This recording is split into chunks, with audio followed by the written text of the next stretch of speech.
Hello friends, maths के Saini MIC group में एक बार और आपका स्वागत है। गोरखपुर विश्वविद्यालय गोरखपुर परीक्षा 2022-23 तृतीय सेमेस्टर विषय नाथ पंथ संप्रदाय परिचय यानी इंट्रोडक्शन ऑफ नाथ पंथ। यह सब्जेक्ट बीए, बीएससी, बीकॉम सभी कोर्स के लिए एक अनिवार्य विषय के रूप में वर्णनात्मक और बहुविकल्पीय के रूप में आ रहा है। तो सबसे पहले हम देखते हैं कि नाथ संप्रदाय एक पंथ है, हिंदू है, मुस्लिम है, सिख है, उपरोक्त सभी है। तो ऑप्शन ए आपका सही है, हिंदू धार्मिक पंथ है। नाथ संप्रदाय क्या है? एक हिंदू धार्मिक पंथ है।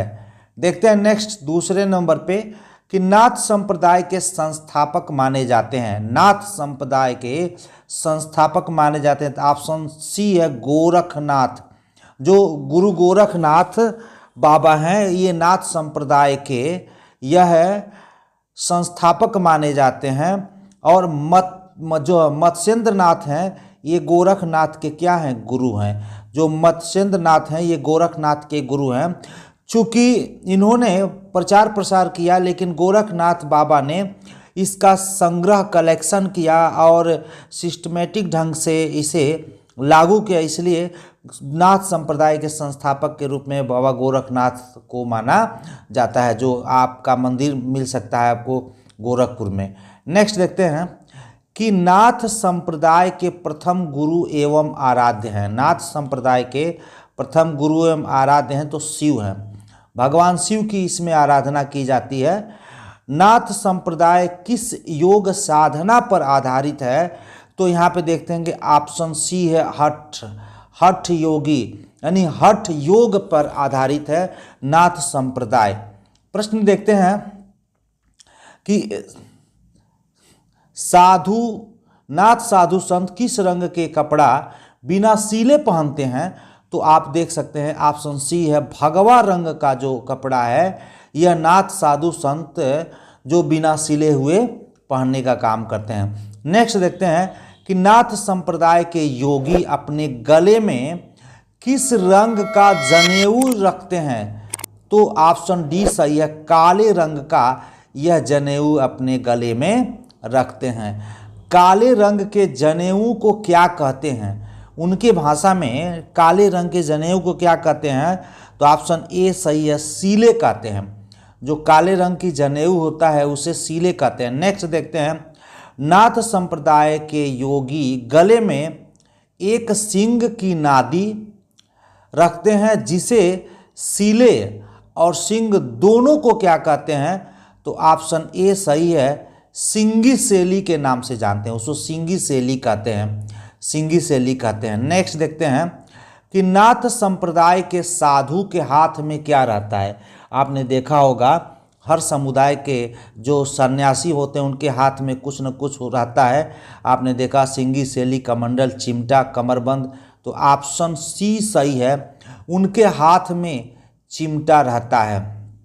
नेक्स्ट देखते हैं, आदि योगी आदिनाथ सर्वस्व भगवान महादेव सदा शिव हैं। ये हिंदू देवता हैं।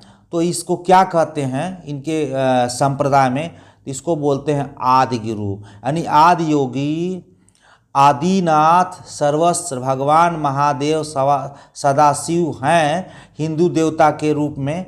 तो आदि गुरु के रूप में इन्हें माना जाता है। यहाँ पे देखते हैं 11वें नंबर का 8वीं व 9वीं सदी के योग सिद्ध तंत्र परंपराओं और अपरंपरागत प्रयोगों के लिए मशहूर है। तो जो ऑप्शन बी सही है, महर्षि मत्स्येंद्रनाथ तंत्र परंपराओं और अपरंपरागत प्रयोगों के लिए मशहूर है। नेक्स्ट चलते हम 12वें नंबर पे कि 10वीं या 11वीं शताब्दी में प्रकट मठवादी नाथ संप्रदाय के संस्थापक व्यवस्थित योग तकनीकों संगठन हठ योग के ग्रंथों के रचयिता एवं निर्गुण भक्ति के विचारों के लिए प्रसिद्ध हैं। तो ऑप्शन सी सही है, गोरखनाथ बाबा। महर्षि गोरखनाथ बाबा इन विचारों के लिए प्रसिद्ध है। नेक्स्ट देखते हैं कि 12वीं सदी के सिद्ध मूल रूप से जालंधर पंजाब निवासी राजस्थान और पंजाब क्षेत्र में ख्याति प्राप्त हैं। तो आप 13वां का ये ऑप्शन ए सही है, जालंधर नाथ। कौन सही है? जालंधर नाथ। नेक्स्ट देखते हैं, बंगाल के राजा देवपाल के पुत्र उत्तर पश्चिम पंजाब क्षेत्र में ख्याति प्राप्त उनसे संबंधित एक तीर्थ स्थल सियालकोट अब कहाँ पे है? पाकिस्तान में है, संबंधित है। तो ऑप्शन बी सही है, चौरंगी नाथ से। किससे संबंधित है? चौरंगी नाथ से। नेक्स्ट देखते हैं, उज्जैन के राजा और विद्वान जिन्होंने योगी बनने के लिए अपना राज्य छोड़ दिया, कौन हैं जो उज्जैन के राजा थे और विद्वान योगी बनने के लिए अपना राज छोड़ दिए? तो भरथरी का नाम सुने होंगे, भरथरी महाराज जी हैं। ऑप्शन सी सही है, भरथरी महाराज जी अपना ये राज छोड़ दिए, ये उज्जैन के रहने वाले थे। नेक्स्ट, बंगाल की रानी के पुत्र जिन्होंने अपना राजपाट त्याग दिया था, बंगाल की रानी के पुत्र जिन्होंने अपना राजपाट त्याग दिया था, कौन थे? तो गोपीचंद नाथ थे, गोपीचंद नाथ थे। 17वां नंबर देखते हैं, 13वीं सदी के सिद्ध मध्य नेपाल और पंजाब में ख्याति प्राप्त उत्तर भारत में नाथ और सूफी दोनों संप्रदाय में आदरणीय है, ये कौन है?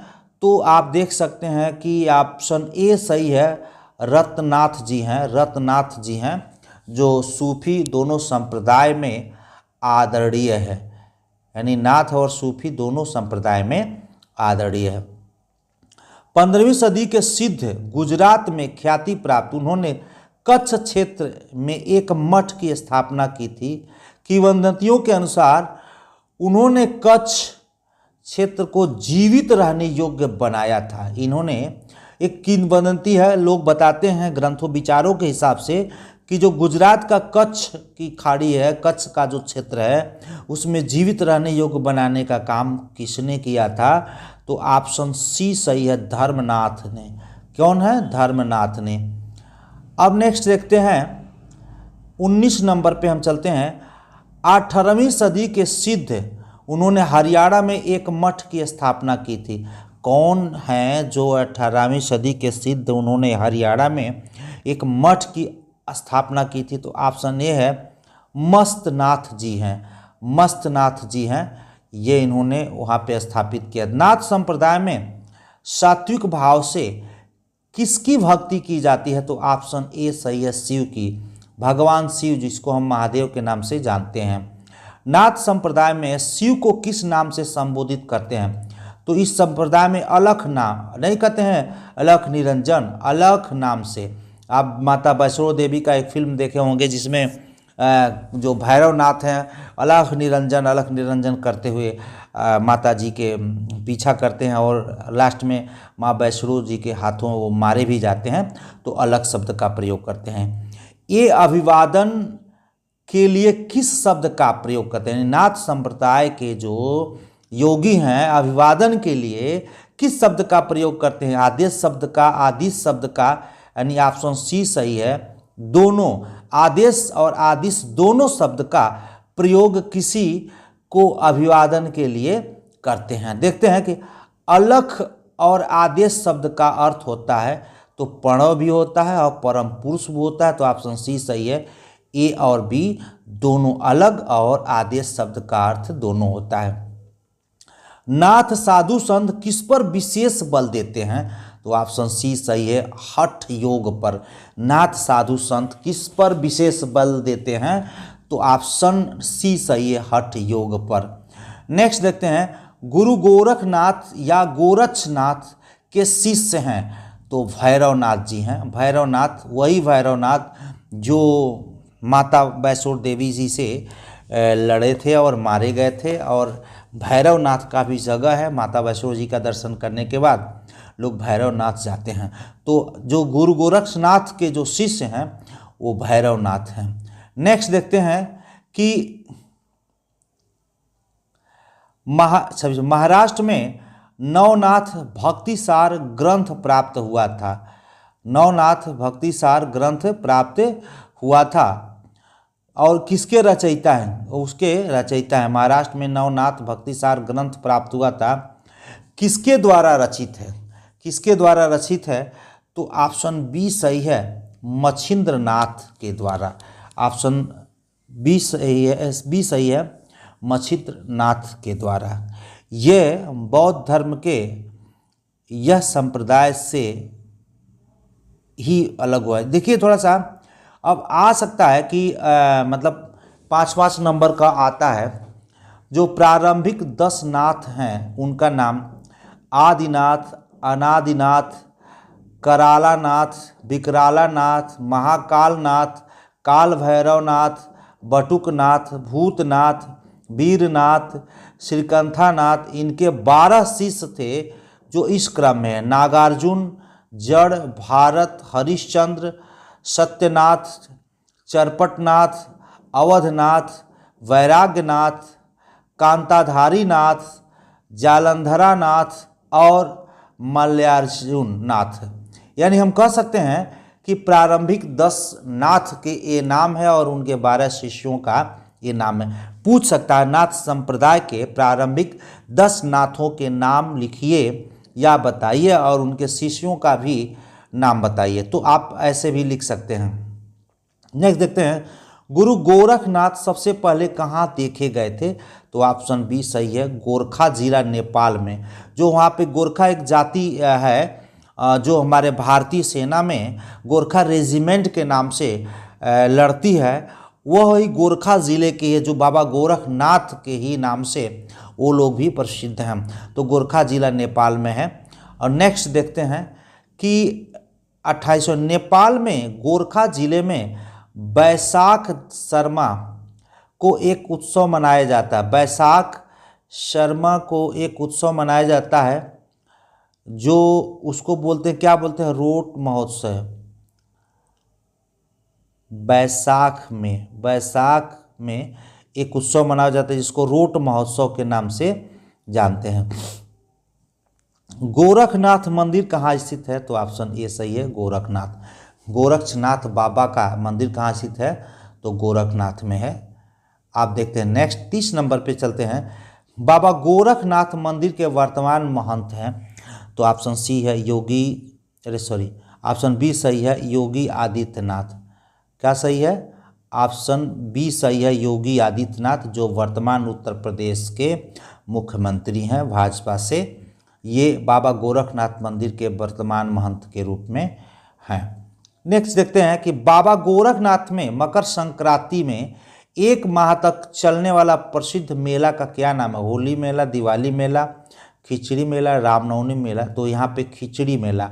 मकर संक्रांति में कौन सा मेला चलता है? खिचड़ी मेला चलता है, जो बाबा गोरखनाथ मंदिर गोरखपुर में है। ऐसा मान्यता है कि नेपाल के राजा सबसे पहले यहाँ पे खिचड़ी चढ़ाते हैं, उसके बाद बाकी लोग चढ़ाते हैं। अब देखते हैं कि बाबा गोरखनाथ के गुरु थे। बाबा गोरखनाथ के गुरु कौन थे? अभी मैंने आपको बताया था, ऑप्शन ए सही है, मत्स्येंद्रनाथ। मत्स्येंद्रनाथ बाबा गोरखनाथ के गुरु हैं। नेक्स्ट देखते हैं कि मत्स्येंद्रनाथ का मंदिर कहाँ स्थित है, जहाँ हिंदू और बौद्ध धर्म दोनों लोग उनकी पूजा करते हैं? तो ऑप्शन डी सही है, नेपाल में ये मंदिर है जहाँ पे दोनों लोग इसकी पूजा करते हैं। नेक्स्ट क्वेश्चन एक और देखते हैं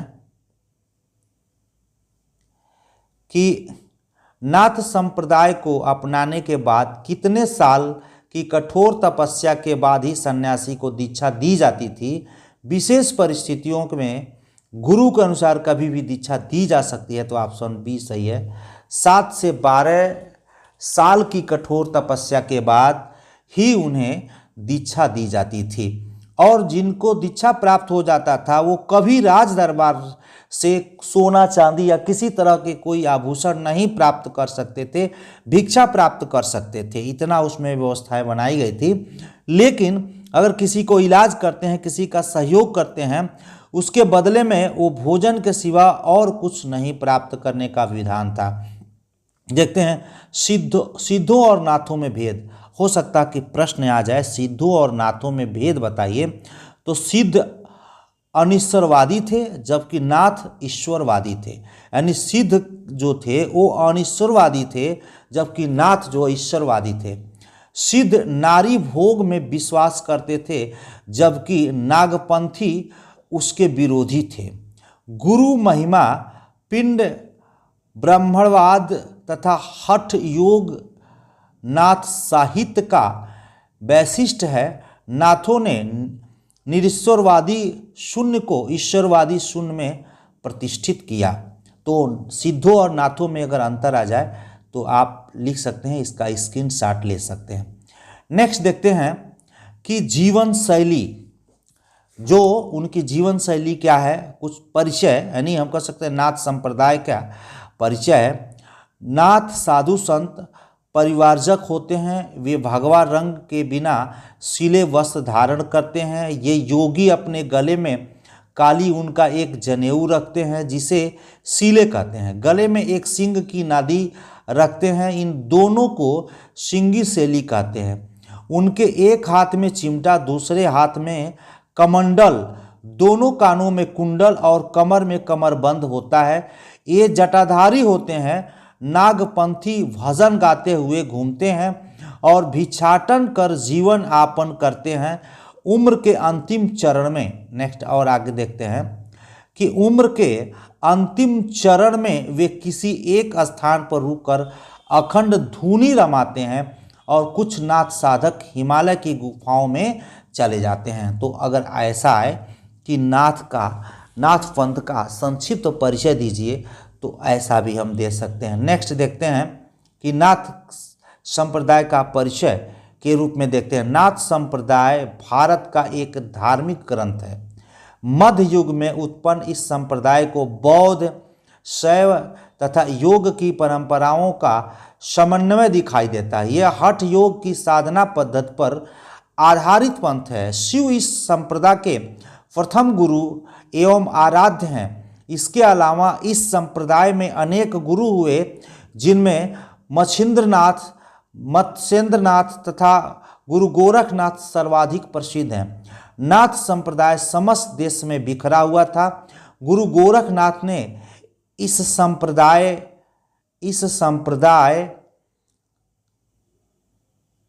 बिखरा हुआ था,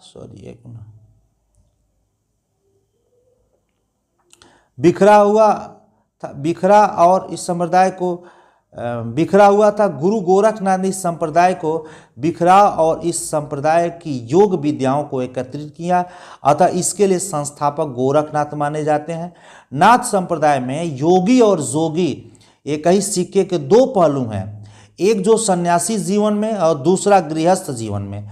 सन्यासी जोगी नाथ अवध, कौल, कालवेलिया गोस्वामी बिहार में इसको कहते हैं। उपाध्याय पश्चिम उत्तर प्रदेश में आदि ये सब नामों से जाना जाता है। इनके कुछ गुरु और शिष्य मुसलमान, जैन, सिख और बौद्ध धर्म के भी रूप में थे। तो नेक्स्ट हम देखते हैं, इस तरह से हमने देखा कि कुछ हमने ऑब्जेक्टिव को भी देखा और कुछ डिस्क्रिप्टिव को भी देखा। तो आइए, आज का वीडियो पूरा हुआ और लाइक्स और सब्सक्राइब न किए हों तो लाइक्स और सब्सक्राइब कर दिए, जिससे आपको लेटेस्ट वीडियो आपके पास पहुंचाई जा सके। और बहुत जल्द ही मैं इसको वेबसाइट पे भी ऑब्जेक्टिव के रूप में डाल दूंगा। sainisar.com पे आप प्राप्त कर सकते हैं।